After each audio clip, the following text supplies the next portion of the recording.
प्रधानमंत्री नरेंद्र मोदी ने कहा कि चाहे जिम्मेदार कोई भी हो, उसे छोड़ा नहीं जाएगा। अब रेल मंत्री ने कहा कि हादसे के कारणों का पता चल चुका है और जो भी इसके पीछे जिम्मेदार है उस पर कड़ा एक्शन होगा।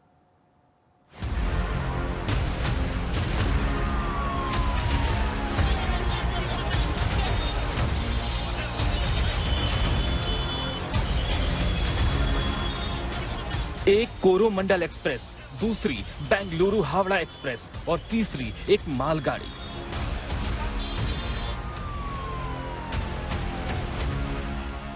तीन ट्रेनों के एक साथ हादसे की चपेट में आने की यह घटना रेलवे के इतिहास में सामान्य घटना नहीं है। एक साथ 3 ट्रेन के हादसे तभी संभव हो सकते हैं जब या तो घटनास्थल स्टेशन के आसपास हो या फिर स्टेशन पर ही हो।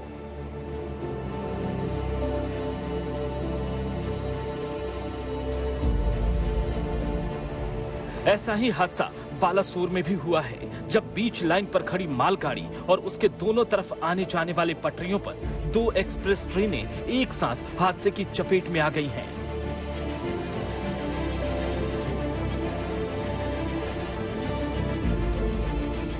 इस हादसे के कारणों को लेकर तमाम दावे और आशंकाएं जताई जा रही हैं।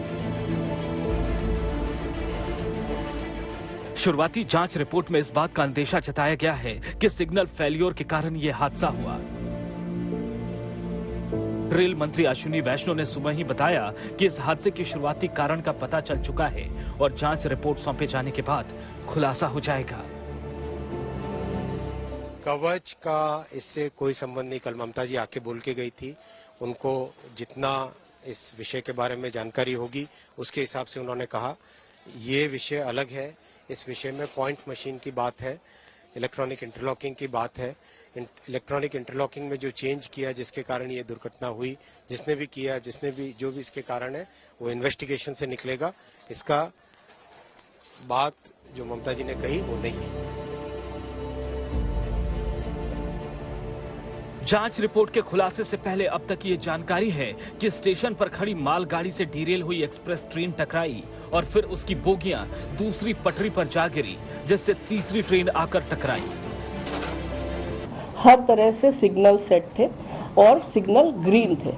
ग्रीन सिग्नल का मतलब है ड्राइवर को सिग्नल का इंडिकेशन अगर ग्रीन मिल रहा है, इसका मतलब है उसका आगे का पाथ एकदम क्लियर है और वो सीधा अपनी पूरी स्पीड, जो भी उसको परमिटेड मैक्सिमम स्पीड है, उस पे वो अपनी गाड़ी को चला के ले जा सकता है। तो वो लगभग यहाँ पे इस सेक्शन पे इस गाड़ी के लिए 130 किलोमीटर की परमिटेड स्पीड है, वो 128 किलोमीटर पर आवर पे था, जो कि हम लोगों ने लोको के रिकॉर्ड से भी कंफर्म किया है। वो 128 किलोमीटर पर आवर की स्पीड पे था, कोरोमंडल वाला। और दूसरी डायरेक्शन से यशवंतपुर जो आ रही थी वो भी 126 पे थी, वो भी 130 पे परमिटेड है, वो भी 126 किलोमीटर पर आवर पे थी। इस हादसे में इन सवालों का जवाब तलाशना जरूरी है कि क्या सिग्नल की खराबी से ट्रेन गलत ट्रैक पर डाली गई? क्या गलत ट्रैक पर जाने से एक्सप्रेस डीरेल हुई और मालगाड़ी से टकराई? क्या हादसे के बाद दूसरी एक्सप्रेस की भी गलत सिग्नलिंग हो गई? क्या पहले और दूसरे हादसे के बीच इतना कम समय था कि दूसरी एक्सप्रेस को रोका नहीं जा सका? जाहिर है इन तमाम सवालों का जवाब उस रिपोर्ट में जरूर होना चाहिए, जिसके बारे में रेल मंत्री ने खुलासा किया है कि 48 घंटे के अंदर शुरुआती रिपोर्ट आ चुकी है। वैसे हिंदुस्तान में होने वाले रेल हादसों और उनके पीछे की कारणों की पड़ताल से अब तक यही पता चलता है कि किसी भी ट्रेन हादसे के पीछे 5 सबसे बड़े कारण हो सकते हैं। या तो रेलवे ट्रैक की मेंटेनेंस खराब हो तब हादसा होता है, या तो ट्रैक के गलत पॉइंट बना दिए गए हों तब हादसा होता है, या तो कोच में मैकेनिकल खराबी हो तो हादसे हो सकते हैं, या तो मालगाड़ी के वैगन में खराबी हो तो हादसे हो सकते हैं, या फिर ट्रेन की स्पीड और गलत ड्राइविंग भी हादसे का कारण होती है। लेकिन इन सभी कारणों के पीछे सबसे बड़ी वजह लापरवाही और नाकामी होती है, जिसका जिम्मेदार रेलवे का ही कोई कर्मचारी और अफसर होता है। बालासोर हादसे का कारण क्या था और इसके लिए जिम्मेदार को क्या सजा मिलेगी, ये देखने वाली बात होगी, क्योंकि इस बार प्रधानमंत्री नरेंद्र मोदी ने खुद कहा है कि जिम्मेदार बचेंगे नहीं। जो परिजन हमने खोए हैं वो तो वापस नहीं ले पाएंगे। लेकिन सरकार उनके दुख में, उनके परिजनों के दुख में उनके साथ है। सरकार के लिए ये घटना अत्यंत गंभीर है। हर प्रकार की जांच के निर्देश दिए गए हैं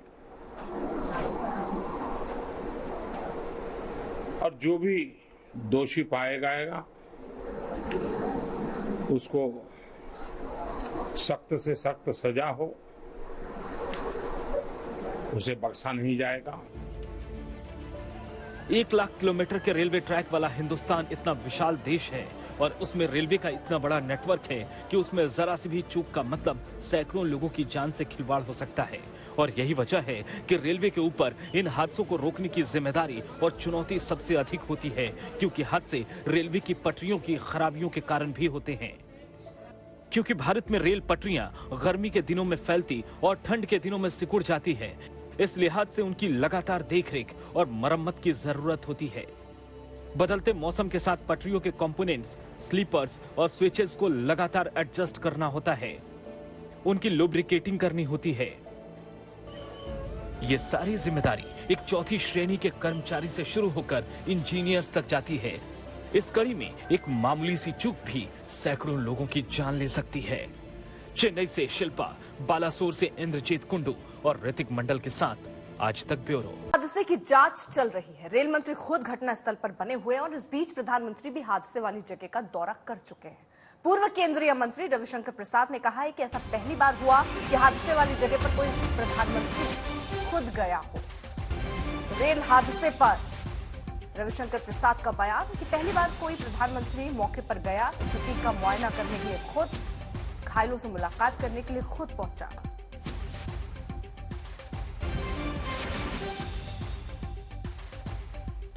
रास्ते में एक नई बात देखने को आई कि शायद पहली बार प्रधानमंत्री खुद घटनास्थल पर गए देश के इतिहास में और पूरे राहत कार्य को देखा, घायलों से मिले।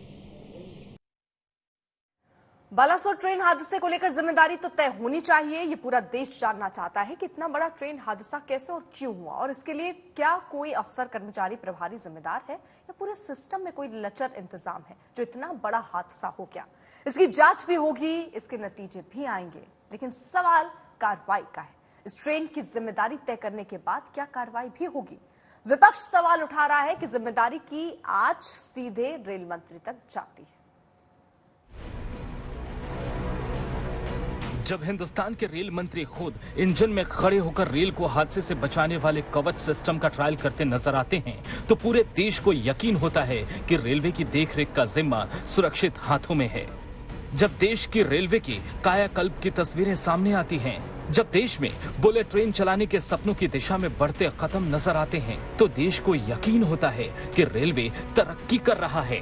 लेकिन जब एक साथ 3-3 ट्रेनें टकरा जाती हैं और सैकड़ों लोगों की जान चली जाती है, 1000 लोग जख्मी हो जाते हैं, तो सवाल उठता है कि आखिर इतने बड़े हादसे का जिम्मेदार कौन है। इस तरह के हादसों के बाद होने वाली राजनीति में सियासत के विरोधी दल तमाम आरोप लगाते हैं और मांग भी करते हैं, लेकिन इस बार कांग्रेस पार्टी ने कुछ सवाल उठाए हैं। कांग्रेस ने पूछा है कि इस हादसे का जिम्मेदार कौन है। क्या सरकार हादसे पर जवाब देगी? क्या 288 मौतों का कोई जिम्मेदार होगा? रेल मंत्री को क्यों बर्खास्त नहीं किया जाए? बड़ी बड़ी बात कहना आसान होते हैं, लेकिन बड़ी बड़ी बात कहने के साथ अपने इरादों को निभाना दूसरा होता है। कथनी होते और करनी, कथनी और करनी में फर्क ना होना चाहिए।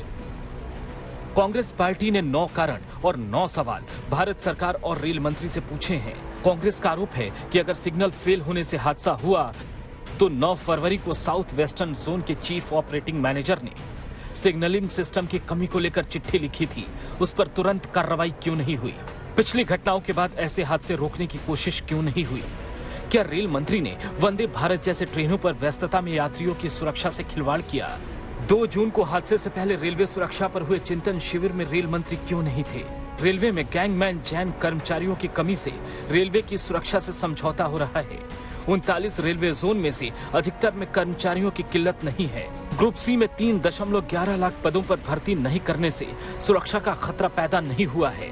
क्या रेलवे में 18,881 में से 3,081 गैजेटेड पद खाली नहीं रखे गए हैं?